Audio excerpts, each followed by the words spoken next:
New content? What does that mean, new content?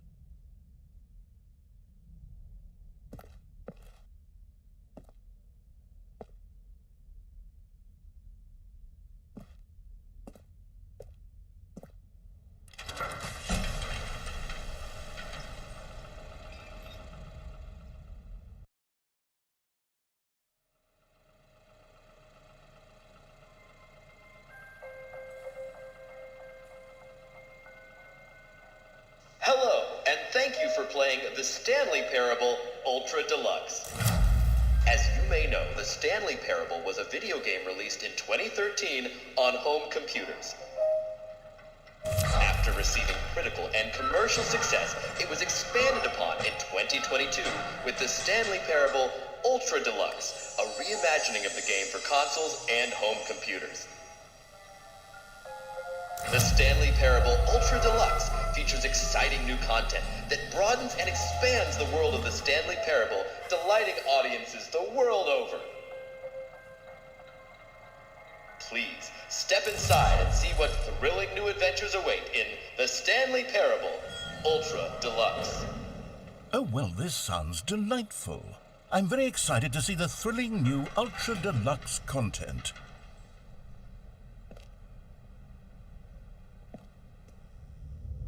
Okay, so far it's an elevator. Nothing special yet, but I'm sure it's just the beginning of a mesmerizing adventure.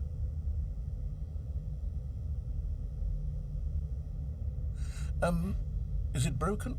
What's going on here? Should we be moving somewhere or... Oh, there we go. All right, finally, at long last, it's on to the new content. I've never been more ready. Let's do it.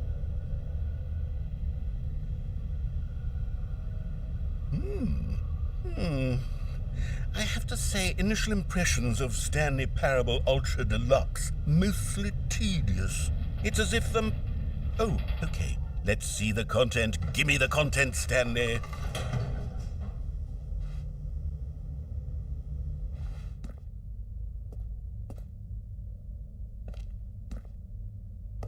All right, let's see. It's the jump circle.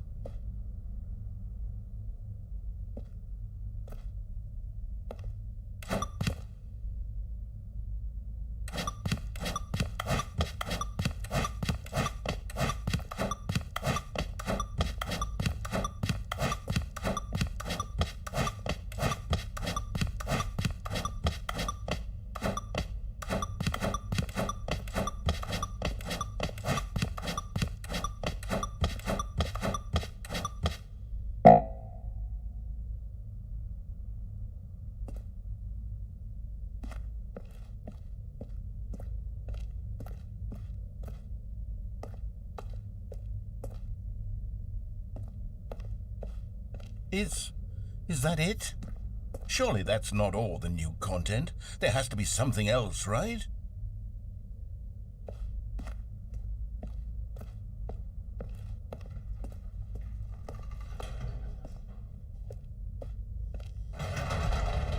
Goodness, another elevator. Stanley, I have to say, initial impressions of this game are not positive. It's just elevators and jumping. Is this what passes for exciting new content? If this is new content, then I could just read you the whole dictionary. There's 20 hours of new content right there. Hell, I could counter 30 trillion. You could put that on the box. The Stanley Parable Ultra Deluxe, now with over 1,000 hours of new content. And oh, wait. There's more. Very good. Yes. I knew there had to be something else. Let's see it. I'm ready for whatever it is.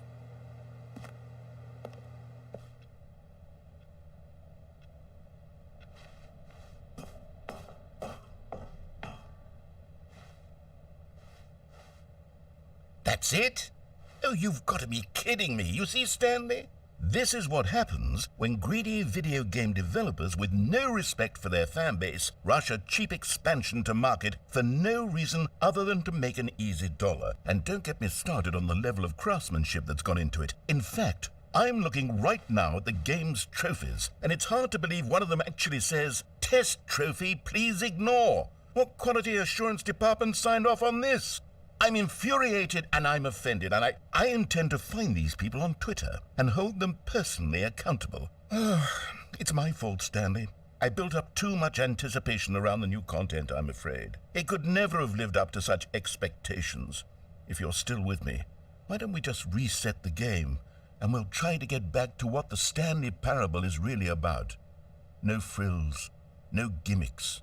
Just you and me having a great time together like always. What do you say, friend?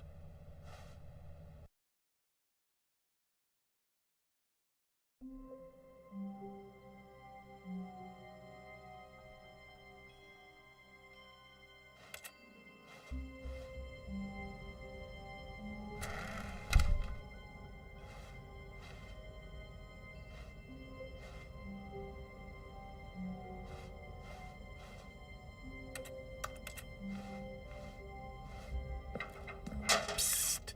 Stanley! Come over here! In the vent! I want to show you something!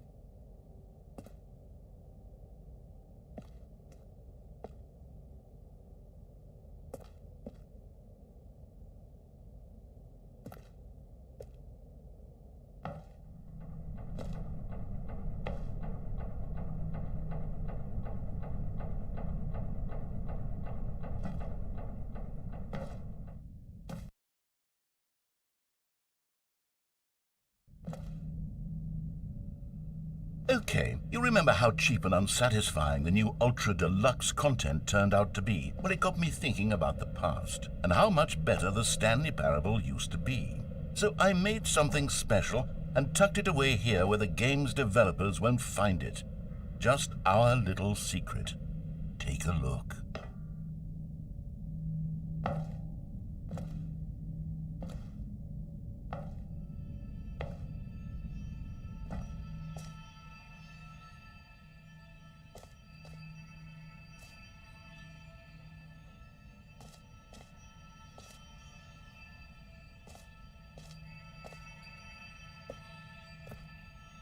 I call it the Memory Zone.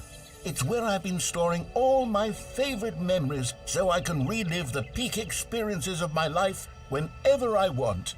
Experiences like the launch of the Stanley Parable on PC.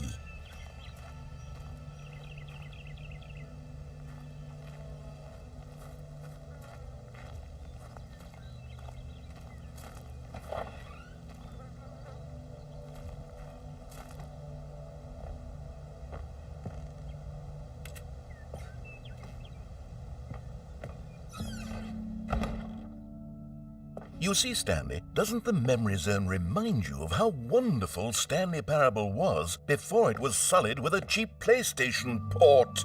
Remember back in October of 2013, when the game originally launched? Back then, video games had integrity.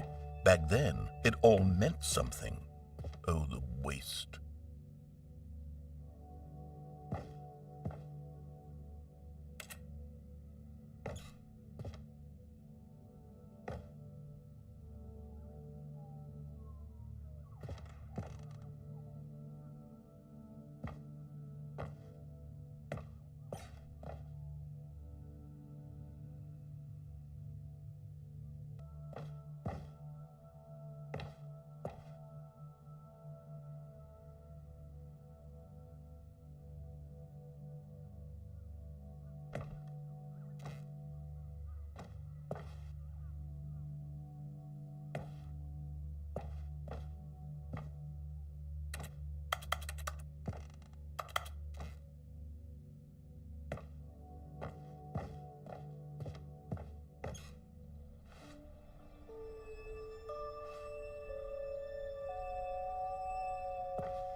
And over here is where I keep reviews of the Stanley Parable. Like this stunning triumph of games journalism, 10 out of 10 from Destructoid.com. James Stephanie Sterling writes, and I quote, "Where so many games that aspire to be more than games end up less than any form of art, Stanley Parable strives and then succeeds to be every game ever created." Did you hear that, Stanley? Every game ever created. That's how grand and all-encompassing the original Stanley Parable was. It was literally every game ever created. It was Skyrim, it was Persona 3, it was all of them, and now it's nothing. It's no games at all. It isn't even the Stanley Parable anymore. It's just a husk now, a lifeless husk with an hour of new elevator content.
Here's another moving passage, this time from GameSpot.com. The Stanley Parable is both a richly stimulating commentary on the nature of choice in games and one that offers some of the most enjoyable, surprising, and rewarding choices I've ever been confronted with in a game. 9 out of 10. Don't you get it, Stanley? The game was perfect. It didn't need anything else. It didn't need new content. All they had to do was transport it in pristine condition along to the PlayStation, boom, done. And they couldn't even do that. Couldn't resist the urge to go meddling with a beloved franchise.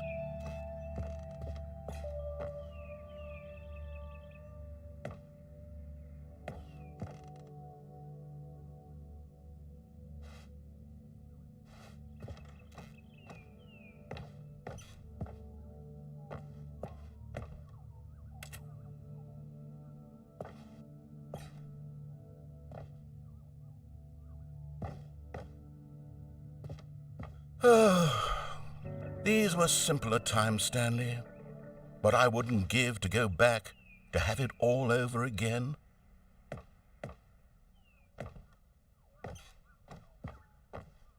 Wait, hang on. I don't recall this part of the memory zone before. What's this? What's down here?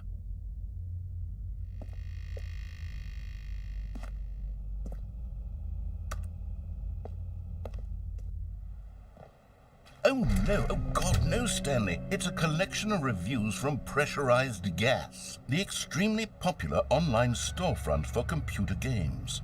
I haven't looked at these in years. I can't even imagine what's been collecting down here. Surely these reviews were glowing as well, weren't they?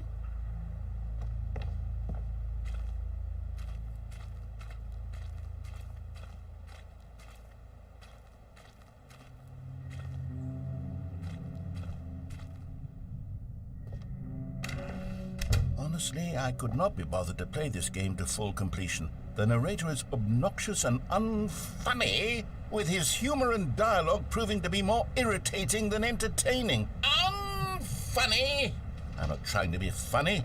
I'm trying to make a serious work of art.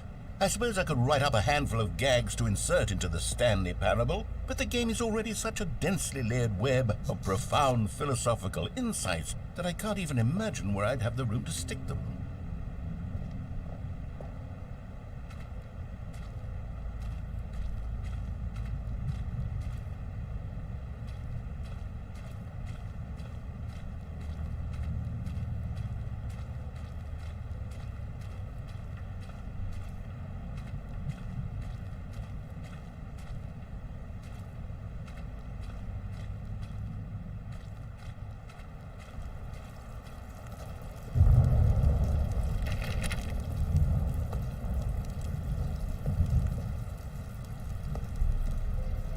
Okay, let's see what this one says. While the idea for the game is good, for someone who prefers non-linear games, this preachiness gets annoying fast. Preachy? Stanley, I'm not preachy, am I? You can tell me if I'm preachy. Honestly, you can. Oh, goodness. This is actually quite shocking for me. To be honest, I had always thought of the game's dialogue as being rather terse to begin with. You can't know how much fluff I cut from the game to get it to feel as light and airy as it... Well, I always thought it did. But maybe it wasn't. Oh dear. What an awful memory to have to hold on to. These black marks on my otherwise unimpeachable track record. I feel like a failure. Like I let these people down. Perhaps the Stanley Parable isn't quite as sterling as I always remembered.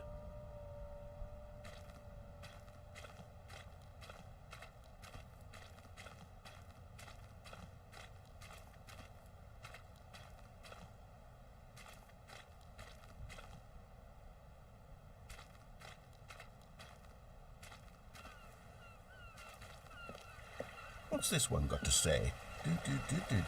You constantly have to stop doing anything so the narrator can catch up with his long-winded explanations of what's happening.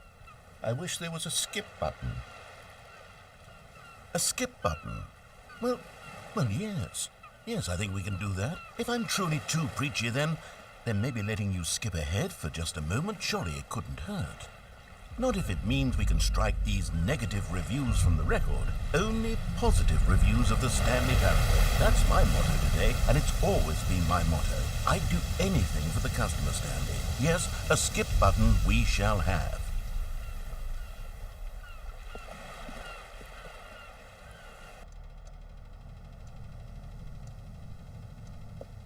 And here it is. Go ahead and give it a shot. I'll pop you forward in time so that the second my incessant droning starts to bore you, with just the push of a button, you'll have zipped right past it. It's what the players have been asking for, and I'm very proud to have delivered. No more listening to me rambling on and on and on. No. The Stanley Parable is a game for the people, and if the people want silence, then by goodness, that's what they're going to get. Well, don't sit around waiting for me to shut up. Go ahead and make me shut up. Here, we'll pretend that I've just begun an interminable monologue, and it goes something like this. The story and the choices, or what have you, and therefore by becoming it is, so on and so forth, until inevitably we all until the end of time, at which time everything all at once. So now you see, blah blah blah blah blah blah blah blah blah blah blah blah blah blah blah. We've eaten too much and it can't be just yet. No, until 245. Got the logic of elimination working backwards, the deduction therefore becomes impossible to manufacture. It went on for nearly 10,000 years, until just yesterday, here and there, forward and back, and never a moment before lunchtime. It can't be. It's the only thing there is. How many billions left until so much more than forever ago? Which is why I say, the story and the choices, or what have you, and therefore...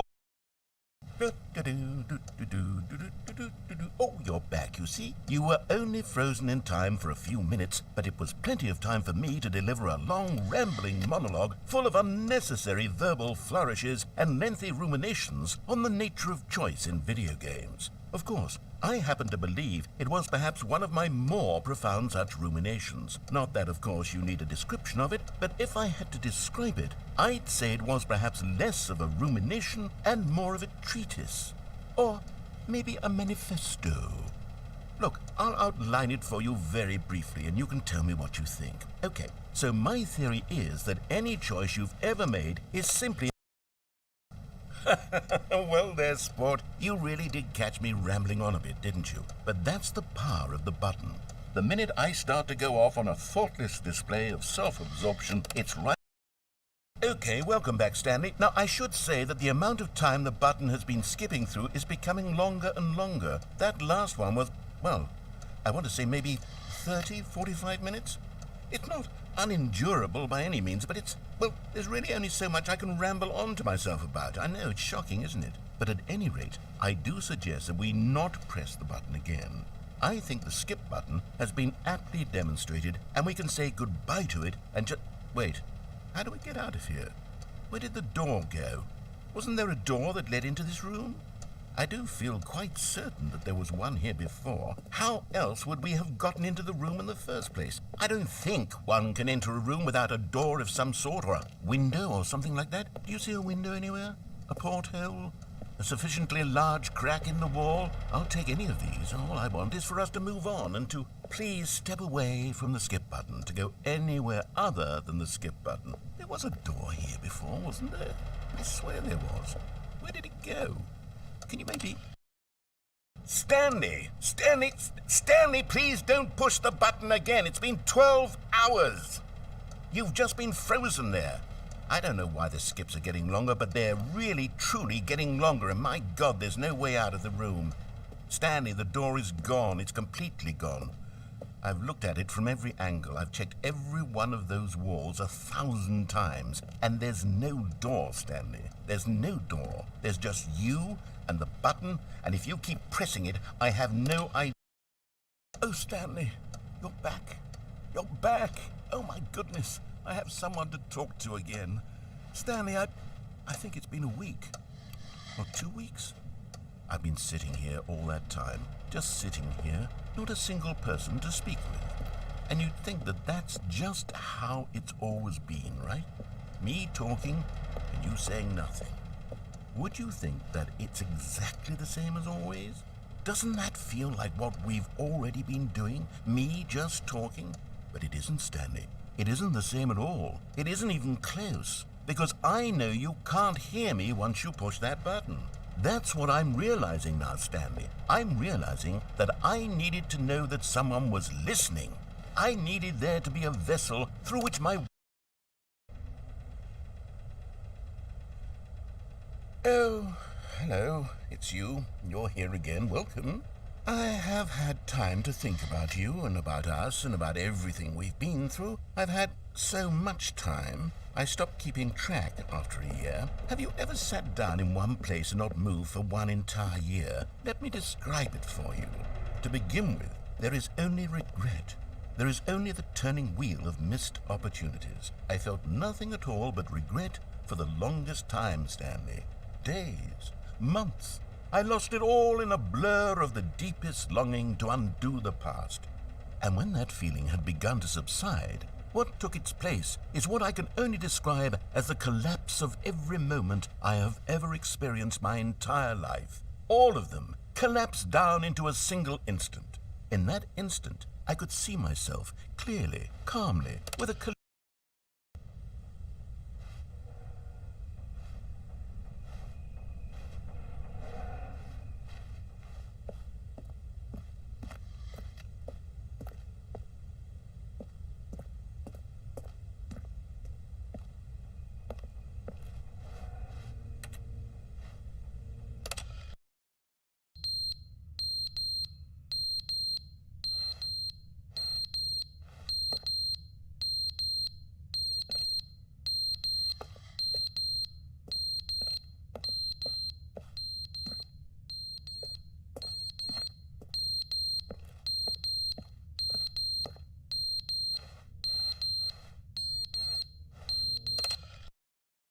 But they didn't understand the game was never meant to be funny. It was meant to have a point. It was meant to speak to the human condition. But where are the jokes? Where are the jokes? They bemoaned, they screamed, they gnashed their teeth and said, entertain us. It wasn't enough. They had to leave a pathetic little thumbs-down review and make all of their pitiful demands. But then, he's talking too much, they said. First, he didn't entertain us, now he won't shut up. It's the inconsistency, it's the lack of accountability. It's the unwillingness to examine with an uncompromising heart the words that they are speaking into the world. As though there were no consequences for a lack of cohesion in one's assessment of others. But of course, absolutely anyone can leave a review. So here's what we get. We get these demands that seek everything and are...